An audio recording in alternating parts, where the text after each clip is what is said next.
Hello friends, this is Deepika. Welcome to bright learners academy. तो आज की इस वीडियो से हम अपना न्यू चैप्टर स्टार्ट करने वाले हैं जिसका नाम है रिसोर्सेस। आपने रिसोर्सेस वर्ड बहुत बार सुना होगा, पर ये क्या होता है, किस किस टाइप के होते हैं, ये सब हम इस चैप्टर में डिस्कस करने वाले हैं। चलो लेट्स स्टार्ट आवर वीडियो। तो सबसे पहले हम ये समझते हैं बेटा रिसोर्सेस क्या होता है। ऐसी कोई भी चीज़ बचा, ऐसा कोई भी थिंग जो आपकी नीड को सेटिस्फाई करता है वो आपके लिए रिसोर्सेस है। ठीक है, अगर आप कुछ लिखना चाहते हैं, आप नोटबुक में कुछ नोट डाउन करना चाहते हैं तो आपको किस चीज़ की नीड होगी? पेंसिल की। एक कोई पेपर या नोटबुक की नीड होगी। तो पेपर भी आपके लिए रिसोर्स है और वो नोटबुक भी आपके लिए रिसोर्स है। ठीक है, तो कोई भी ऐसी चीज़ बचा जो आपकी नीड को सेटिस्फाई कर रहा है, जिस चीज़ की आपको ज़रूरत है वो आप उससे फुलफिल कर पा रहे हो उस सब्सटेंस से, तो वो सब्सटेंस क्या है बेटा? That substance is called resources. ठीक है। अच्छा, नेचर ने हमें बहुत सारे रिसोर्सेस दिए हैं, जैसे एयर। एयर क्या है बेटा? क्योंकि एयर क्यों हमारी किस नीड को फुलफिल करता है? हमें ऑक्सीजन चाहिए होता है ब्रीथ करने के लिए, तो वो हमारी नीड फुलफिल कर रहा है। ऐसे ही सॉइल हमारी नीड फुलफिल करता है। सॉइल कैसे हमारी नीड को फुलफिल करता है? क्योंकि सॉइल में ही प्लांट्स और ट्रीज ग्रो होते हैं, हमारा फूड ग्रो होता है ना, फ्रूट्स वेजिटेबल्स सब कुछ कहाँ पे ग्रो होता है? सॉइल में। तो soil is also a natural resource. इसी तरह से बेटा जब हमें भूख लगती है तो हमारी नीड क्या है? खाना। तो वो खाना हमारे लिए क्या है? रिसोर्स है। जब आपको प्यास लगती है आप पानी पिएंगे, तो पानी क्या हो गया उस टाइम पे? रिसोर्स हो गया। ठीक है। आपको कहीं घूमने जाना है, आप घूमने जाओगे तो कोई एक मोड ऑफ ट्रांसपोर्ट यूज करोगे, गाड़ी, स्कूटर, बाइक। ठीक है, तो वो गाड़ी, स्कूटर, बाइक उस टाइम पे आपके लिए क्या हो गए? रिसोर्स हो गए।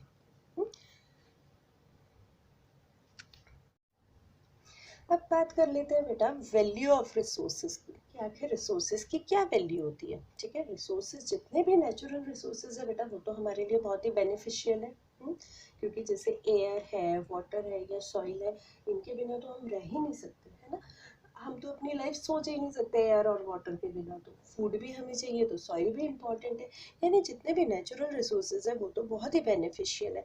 अच्छा, कुछ को हम डायरेक्ट, कुछ रिसोर्सेज ऐसे होते हैं बेटा जिन्हें हम डायरेक्ट यूज़ कर सकते हैं, बट कुछ को हम टेक्नोलॉजिकल कुछ चेंजेस लाते हैं उसमें और फिर हम उन्हें यूज़ कर पाते हैं। और हर रिसोर्स की बेटा हमारी जो कंट्री होती है उसकी डेवलपमेंट के लिए बहुत ही यूज़फुल होता है। ठीक है, क्योंकि उससे उसकी इकोनॉमिक ग्रोथ होती है। चलो एक एग्जांपल लेते हैं, जैसे अगर आप बात करते हो बेटा दुबई, अबू धाबी इस साइड की, कि वहाँ पे कौन सा रिसोर्स उनके यहाँ पे मिलता है? उनके यहाँ पे पेट्रोल, जो ऑयल होता है वहाँ पे वो बहुत ज़्यादा मिलता है। तो उनकी इकोनॉमिक ग्रोथ किसकी वजह से हो रही है? क्योंकि वहाँ पे ऑयल मिलता है। तो ऑयल की वजह से उनकी इकोनॉमिक ग्रोथ हुई। अब अगर किसी जगह पे बेटा गोल्ड या ऐसा कुछ एक इकोनॉमिकली जिसकी वैल्यू ज़्यादा है, जो थोड़ा कॉस्टली है, तो वो उसकी इकोनॉमिक ग्रोथ के लिए यूज़फुल होगा। ठीक है, तो इसीलिए बेटा रिसोर्सेज की भी बहुत वैल्यू होती है, चाहे वो नेचुरल हो चाहे ह्यूमन मेड हो। अब हम बात करते हैं बेटा ऐसे फैक्टर्स जो एक सब्सटेंस को रिसोर्स बना देते हैं। कोई भी एक ऑब्जेक्ट आपके पास पड़ा है वो तब तक आपके लिए रिसोर्स नहीं है बेटा जब तक आपको उसकी नीड नहीं होगी। जब वो उस नीड को सेटिस्फाई करेगा। अब एक चेयर ऐसे ही रखी है, ठीक है, मुझे बैठना ही नहीं है, मैं बैठ नहीं सकती, या कोई भी एक रीज़न हो सकता है, मुझे नहीं बैठना है, वो मेरे लिए अभी रिसोर्स नहीं है। पर जब मैं थक जाऊंगी, मेरा बैठने का मन करेगा, जब मैं उस पर बैठूंगी तब वो मेरे लिए क्या बन गई? रिसोर्स। अच्छा, इसीलिए बेटा तो जो फर्स्ट फैक्टर है वो क्या है? टाइम। ठीक है, यानी कि जब वो टाइम आता है, जब वो नीड है आपको, जब वो आपके लिए यूजफुल है, तभी वो रिसोर्स है। सेकेंड आता है यूटिलिटी। यूटिलिटी मतलब क्या होता है? यूजफुलनेस, है ना। अगर वो आपके लिए यूजफुल है बेटा तभी वो सब्सटेंस आपके लिए रिसोर्स है। अब अगर कोई एक इलिटरेट पर्सन है, उसे लिखना ही नहीं आता है, आप उसको पेन दे दो, वो पेन उसके लिए रिसोर्स कैसे हो सकता है? उसे तो लिखना नहीं आता है, क्योंकि वो जानते नहीं है कि किस तरह से लिखा जा सकता है। तो पेन उसके लिए रिसोर्स नहीं है। यूटिलिटी मतलब यूजफुलनेस, जिसके लिए वो यूजफुल हो वही रिसोर्स है ना। अगर मुझे कुछ लिखना है तो वो पेन मेरे लिए रिसोर्स हो गया, वो नोटबुक मेरे लिए रिसोर्स हो गई। पर जिसको नहीं आता है, जिसको उस यूजफुल ही नहीं है उसके लिए, या उसके लिए लिखने की कोई काम ही नहीं होता है, कोई कंस्ट्रक्शन लेबर है, वो तो सिर्फ उसको बुक से या पेन से कोई काम नहीं है ना अभी, तो वो क्या है उसके लिए बेटा, यूटिलिटी नहीं है। Next is technology. टेक्नोलॉजी क्या होता है बेटा कि कई बार क्या होता है कि कोई सब्सटेंस ऐसा होता है कि वो अभी हमारे लिए यूज़फुल नहीं है, पर टेक्नोलॉजी उसको यूज़फुल बना देती है।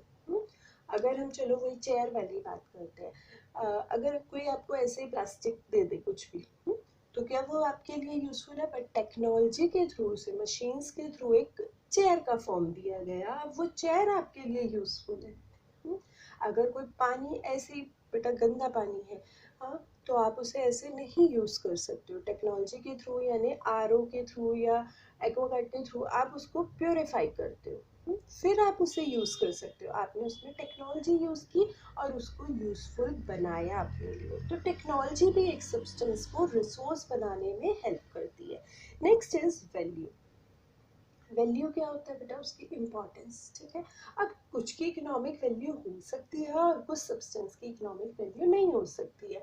जैसे अगर हम बात करें एयर की, एयर की अभी कोई इकोनॉमिक वैल्यू नहीं है, बट वैसे वैल्यू हमारे लिए बहुत है, क्योंकि हम एयर के बिना तो हम ब्रीद ही नहीं कर सकते हैं। तो एयर वैसे हमारे लिए बहुत वैल्यूएबल है। बट अगर आपसे बेटा क्वेश्चन ये पूछा जाता है कि air has economic value, so you will say false, क्योंकि इकोनॉमिक वैल्यू अभी नहीं है, बट वैसे वो बहुत वैल्यूएबल है। पर अगर आप बात करोगे गोल्ड की, गोल्ड की तो इकोनॉमिक वैल्यू भी बहुत है। तो गोल्ड की इकोनॉमिक वैल्यू है, और वैसे वैल्यू अगर सिर्फ आता है बेटा, तो वैल्यू एयर की भी बहुत है ना। चलिए आगे बढ़ते हैं।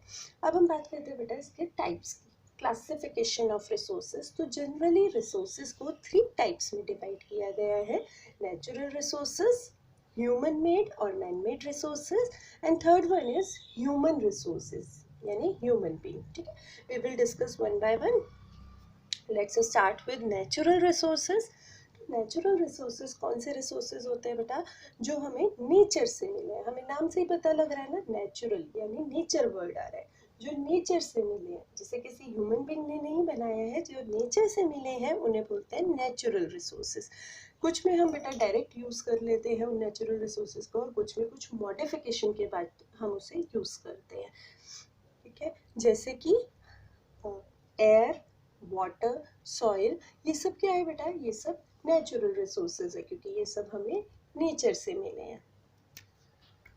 अब नेचुरल रिसोर्सेज के भी बेटा बहुत सारे सब टाइप्स होते हैं। जैसे अगर हम बात करते हैं डेवलपमेंट के बेस पे, तो डेवलपमेंट के बेस पे रिसोर्सेज को, नेचुरल रिसोर्सेज को बेटा 2 पार्ट्स में डिवाइड किया गया है, potential resources and actual resources, ठीक है। पहले बात करते हैं पोटेंशियल रिसोर्सेज क्या होते हैं। पोटेंशियल, पोटेंशियल वर्ड से भी आपको पता चल रहा है, पोटेंशियल मतलब कि इसमें कैपेबिलिटी है। पोटेंशियल रिसोर्सेज वो रिसोर्सेज होते हैं बेटा, कोई ऐसा सब्सटेंस जिसमें पोटेंशियल तो है कि वो रिसोर्स बन सकता है, बट अभी हम उसको यूज़ नहीं कर रहे हैं, ठीक है। वो हमारे पास है, हमने रखा हुआ है, पर हम उसे अभी यूज़ नहीं कर रहे हैं, तो वो क्या है, पोटेंशियल रिसोर्स है। और जिसे अभी हम करंटली यूज़ कर रहे हैं वो होता है बेटा एक्चुअल रिसोर्स।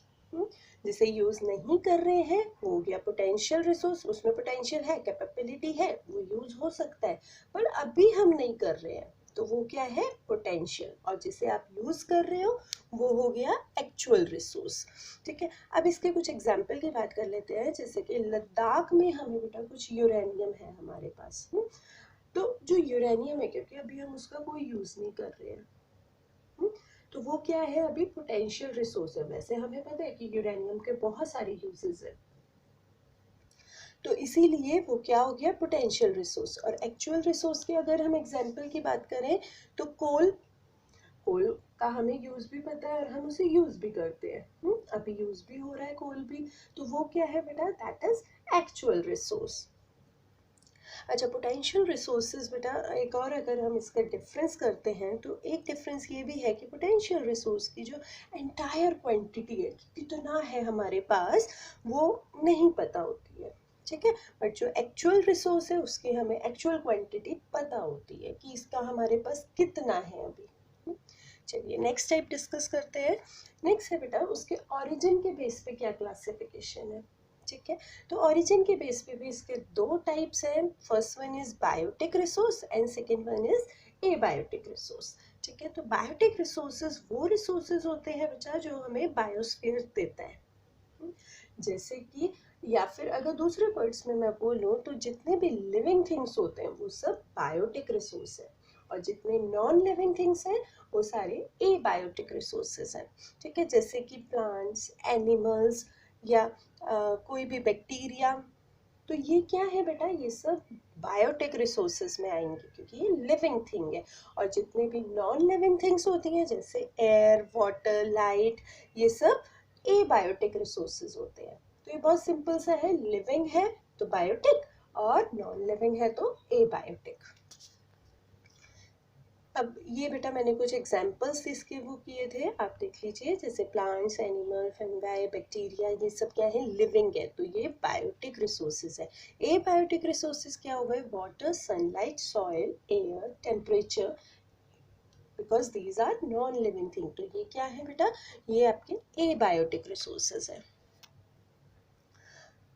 अब नेक्स्ट क्लासिफिकेशन जो होती है वो होती है बच्चा कि इनका कितना स्टॉक हमारे पास अवेलेबल है, कितना है हमारे पास, कितनी क्वांटिटी है हमारे पास।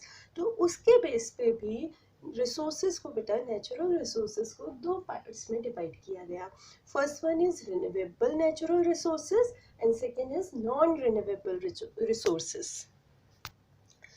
तो रिन्यूएबल नेचुरल रिसोर्सेज, रिन्यूएबल, इसके नाम को पहले समझते हैं। री मीन्स दोबारा, न्यू, न्यू मीन्स नया, एबल। ठीक है, यानी कि जो दोबारा से नया बनने के लिए एबल हो। ठीक है, जिसको हम दोबारा से रिन्यू कर सकते हैं, दोबारा से नया बना सकते हैं, ऐसे रिसोर्सेज को हम क्या कहते हैं, रिन्यूएबल रिसोर्सेज। ठीक है, जिन्हें कि दोबारा से बनाया जा सकता है, थोड़े टाइम लगेगा पर बनाया जा सकता है, तो उन्हें हम क्या कहते हैं बेटा, रिन्यूएबल रिसोर्सेज।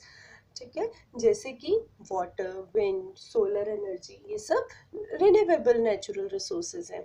अच्छा, मोस्टली जितने भी बेटा रिन्यूएबल एनर्जीज होती है हमारे पास वो डायरेक्टली या इनडायरेक्टली सन से ही मिलती है। ठीक है, because sun is the ultimate source of the energy. अब बात करते हैं नॉन रिन्यूएबल नेचुरल रिसोर्सेज कौन से होते हैं। नॉन रिन्यूएबल होते हैं बेटा जिनका स्टॉक हमारे पास लिमिटेड है, मतलब उतना ज़्यादा नहीं है, कम है।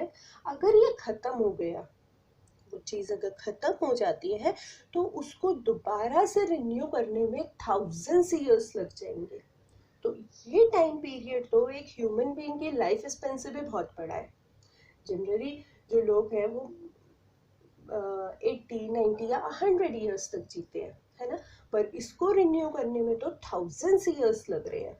तो इसीलिए इसको नॉन रिन्यूएबल रिसोर्सेज में रखा जाता है। ठीक है, जिसमें ज़्यादा टाइम लग रहा है बेटा रिन्यू करने में, बहुत ज़्यादा, ज़्यादा भी नहीं बल्कि बहुत ज़्यादा टाइम लगता है, तो वो क्या होते हैं हमारे नॉन रिन्यूएबल रिसोर्सेज।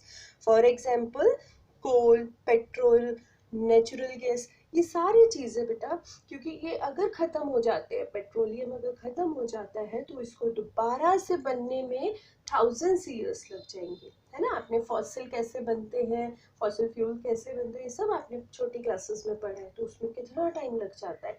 तो इसीलिए ये क्या है, नॉन रिन्यूएबल रिसोर्सेज है।